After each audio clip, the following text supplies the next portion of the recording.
इस वक्त हम मौजूद हैं सोनीपत के सुभाष नगर में, जहां पर सोनीपत नगर निगम के सफाई कर्मचारी श्यामलाल ने फांसी लगा ली और जिनके पास से सुसाइड नोट बरामद होता है और उसमें आरोप लगाया जाता है सोनीपत निगम के 4 अधिकारियों पर, जिन पर ये बात कही गई है, जिसपे लेटर पे ये बात कही गई है कि श्यामलाल जी पर ये दबाव बनाया जा रहा था कि वो झूठा केस अपने ऊपर ले ले। हमारे साथ मौजूद हैं अतुल जी, जो श्यामलाल जी के बेटे हैं। अतुल जी, क्या हुआ, कैसे आपको खबर पड़ी, क्या पूरा मामला है? जो एसआई थे उनकी ड्यूटी थी, हाँ। बंदरों का ठेका आया था कमेटी में, जो आतंकी बंदर है उनको पकड़ने के लिए। तो उन जो एसआई की ड्यूटी थी वो मेरे पापा पर दबाव देके मेरे पापा की लगा दी गई ड्यूटी। और जबरन लगाई गई थी? हाँ, जबरन लगाई गई थी। हाँ। और लगाने के बाद फिर उन पर दबाव दिया गया हाँ। कि तेरे ऊपर जो कमेटी, जो बंदर मर गए थे वहाँ पर गर्मी के कारण और बिना पानी नहीं दिया, उनको खाना नहीं दिया, उनके कारण बंदर मर गए थे। तो वो जो कमेटी पर केस आया था उनका बंदर मरने का, वो मेरे पापा पर डाल दिया। वो जबरदस्ती पापा के ऊपर डाल हाँ, और झूठे हस्ताक्षर लिए गए। अच्छा अच्छा, आपके पिताजी ने ये बात मेरे पापा को बोला कि 6 महीने की सज़ा होगी और तुझ पर मुकदमा चलेगा। अच्छा, ये बात उन्होंने अपने घर में बताई थी आप लोगों को? बताई थी उनको। अच्छा, प्रेशर में मतलब चल रहे थे। आपको बता दूं कि लेटर में ये भी मेंशन किया है कि श्यामलाल जी जो हैं उन्होंने खुद लिखा है कि वो डिप्रेशन के मरीज़ है। उनकी धर्मपत्नी हमारे साथ मौजूद है। देखिए, हम जानते हैं, समझ सकते हैं कि क्या आपके ऊपर बीत रही होगी। क्या आपको कुछ बताया उन्होंने, कैसे क्या हुआ? मेरे को तो ये बताया कि मेरे साइन ले लिए, मेरे को जबरदस्ती पागल बना दिया बिल्कुल ही उन्होंने। मैं क्या करूं, मेरे को पुलिस उठा ले जाएगी अब। मैं कह रही मगर नहीं उठाने दूंगी पुलिस को, तू उनके साथ। मैंने कह रहा मेरे को जबरदस्ती साइन लिए उन्होंने। मैं अब क्या करूं, पागल हो रहा हूँ मैं। अच्छा, मैं कहा तू पागल मत बने, तू साइन न नाट जाता। बोला मेरे को दबाव दिया उन्होंने, मैंने साइन इसलिए करने कल पड़े। जब घर से निकले श्यामलाल जी तो कुछ कह के निकले थे? नहीं जी, कुछ नहीं कहा। कह रहा मैं ड्यूटी जा रहा हूँ, दफ्तर में बात करके आऊँगा। एक किसी और ने बुलाया, मैं बहुत फैसला करवाऊँगा सारी चीज़ों का। अच्छा, पुलिस के पास आप लोग गए, कुछ कार्रवाई? नहीं, कुछ कार्रवाई नहीं हुई हमारी। अच्छा, जब आपने शिकायत की, देखिए अतुल जी, आपसे अनुरोध, एक बार आप यहाँ आइएगा। आपने शिकायत जब पुलिस से की तो ये बात सामने आ रही थी कि ठीक से कार्रवाई नहीं की जा रही है, तो क्या उस पर कुछ प्रभाव पड़ा है या नहीं? अभी तक कुछ नहीं पड़ा। कोई मतलब बात वगैरह हुई हो? अभी तक आए भी नहीं वो।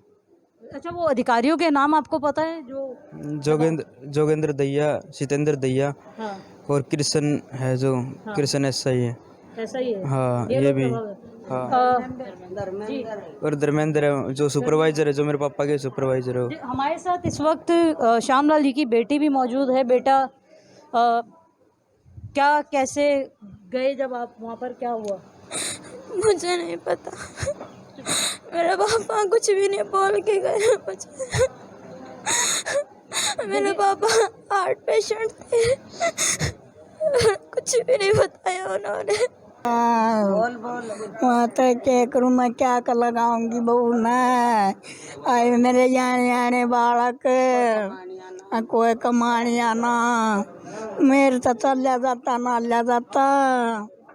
आए मैं क्या करूँगी, अपनी बहू न कड़ा के लकोंगी।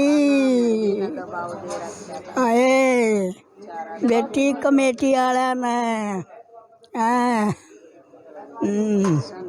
कृष्ण और एक दरोगा सा डेढ़ धर्मेंद्र ने मेरा बेटा पैके बरा के बैठा दिया। मेरा बेटा तो आई भाई भूल गया ना, कौन बे मकान का था ना, बहू अग बताई, किससे अग ना बताई, और अपना सब कुछ वो तो अपने भीतर ले गए। अब हमारे साथ मौजूद हैं श्यामलाल जी के ससुर। क्या कहेंगे आप?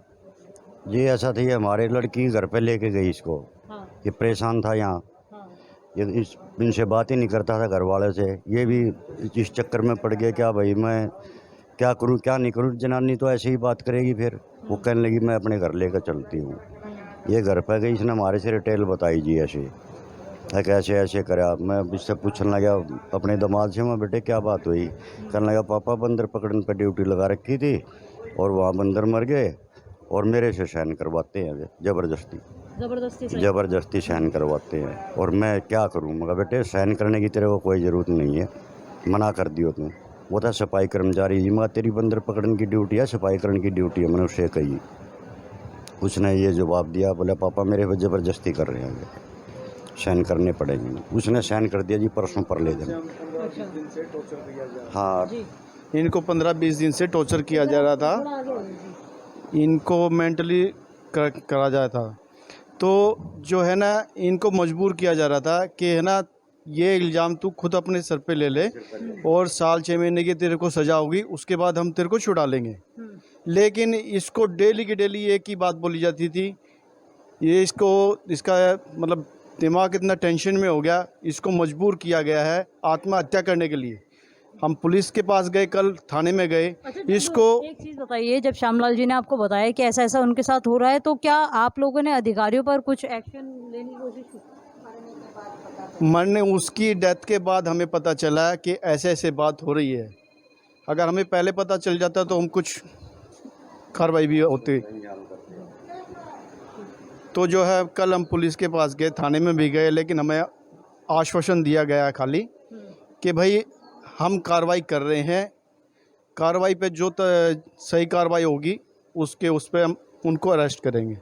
लेकिन अभी तक कोई ऐसा हमें नहीं दिया गया कि कार्रवाई हुई है। मेरा नाम अजीत कुमार है, सुभाष नगर का रहने वाला हूँ। ये मेरा छोटा भाई था जिसकी डेथ हुई है, जिसने ये एक्सीडेंट हुआ है फांसी का, और मैं उसका बड़ा भाई हूँ पड़ोसी के नाते से, और मेरा गवांडी भाई भी है, और हम एक ही मोहल्ले में रहते हैं। कल थाने में आप गए, क्या हुआ? वो बता रहा हूँ मैं आपको। कल थाने में गए हम, थाने में थानेदार ने कहा जी इंक्वायरी कर रहे हैं, हम तफ्तीश कर रहे हैं, तफ्तीश करने के बाद पता लगेगा, हम इससे भी अच्छा काम करेंगे। ऐसी बात नहीं है, नहीं करेंगे, नौकरी करूँ मैं सरकार की, मैं बढ़िया काम करूँगा। तो जो ना, हम उनके आश्वासन पे अपने घर आ गए। मतलब अभी आश्वासन दिया गया है? आश्वासन दिया है पुलिस ने कि भी हम अपनी तफ्तीश करके इंक्वायरी करके और जब हम आपको बताएंगे। अच्छा, अभी तक उन अधिकारियों से कोई बात हुई? हाँ, अधिकारियों से सच्चों से बात हुई थी। सच्चों से नहीं, जो निगम कोई नहीं आया यहाँ, कोई अधिकारी नहीं आया। कोई मेन जो अधिकारी था कमेटी का, वहाँ का कोई अधिकारी नहीं आया, जो कि मेन आदमी थे। ये सब एक छोटे मोटे कर्मचारी थे जो झाड़ू सफाई वाले थे, वो आए थे वो दाग के टाइम, बाकी अफसर कोई नहीं आया। और वहाँ जो है ना, ये प्रधान आया था, वो क्या नाम जो ना कमेटी का। एक चीज़ बताइए, क्या और भी ऐसे जो सफाई कर्मचारी हैं उन पर भी इसी तरीके का बर्ताव रहता है? ये तो खैर मैं महकमे में नहीं हूँ, मैं उस महकमे में नहीं हूँ, मैंने इस चीज़ का नहीं पता है। एक बार और अतुल से बात करेंगे। अतुल, एक चीज़ बताइए कि और भी उनके साथी होंगे? लॉकडाउन में एक बंदा बताया था इन्होंने कि वो 2 महीने से ड्यूटी पे नहीं गया था, तो उसके जो 5 महीने बाद उसको मृत घोषित कर दिया, और जी रहा भी उसकी ड्यूटी हटा दी गई वहाँ से। मतलब जिंदा व्यक्ति को मार दिया गया है, मृत घोषित, कागजों के अंदर मृत घोषित कर दिया गया, और ड्यूटी हटा दी गई। हाँ। तो उस पर कोई कार्रवाई हुई थी इस मामले में? उस पर कोई कार्रवाई नहीं हुई। तो वो व्यक्ति कहाँ पर है? व्यक्ति अपने घर होगा, उसका नाम था नरेंद्र, नाम उसका। तो अभी तक मतलब उसे नौकरी पर दोबारा नहीं 2 साल हो गए, लॉकडाउन में हुआ था ये काम।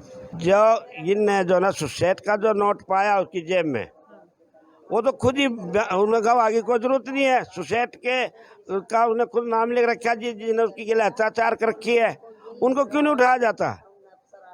उन्हें किसी को आगे जरूरत ही नहीं है।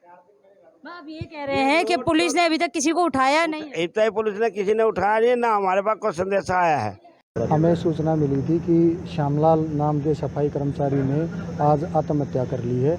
जिस सूचना पर हम मौके पर पहुंचे हैं यहाँ मोर्चरी में, और उसके लड़के ने एक सुसाइड नोट देते हुए पुलिस को बतलाया है कि जो कमेटी के 4 अधिकारी हैं उनकी वजह से इसने आत्महत्या की है। जिस संबंध में वो जिस प्रकार की शिकायत दी गई, शिकायत के आधार पर नियम अनुसार आगामी कार्रवाई की जाएगी। कुछ समय पहले जो बंदर रखने पर मुकदमा दर्ज रजिस्टर किया गया था, जिसमें शिकायत में कमेटी के अधिकारियों के बारे में भी बतलाया गया था। जिसमें उन द्वारा डिपार्टमेंटल कोई अपनी जांच की जा रही थी। अब परिवार वालों ने लगाया भाई उस पर किसी प्रकार का दबाव दिया जा रहा था, जिस वजह से इसने आज ये कदम उठाया है। एक परिवार का दर्द है कि जिस तरीके से ये परिवार बता रहा है, और आपको बता दूं कि सुसाइड नोट में भी बाकायदा ये चीज़ श्यामलाल जी ने मेंशन की है। वहाँ पर साफ लिखा है कि सोनीपत नगर निगम के जो ये 4 कर्मचारी है वही उनको कुछ भी होता है उसके जिम्मेदार होंगे। अब देखना होगा कि आखिर कब पुलिस इस पर कार्रवाई करती है और श्यामलाल के परिवार वालों को न्याय दिलाती है।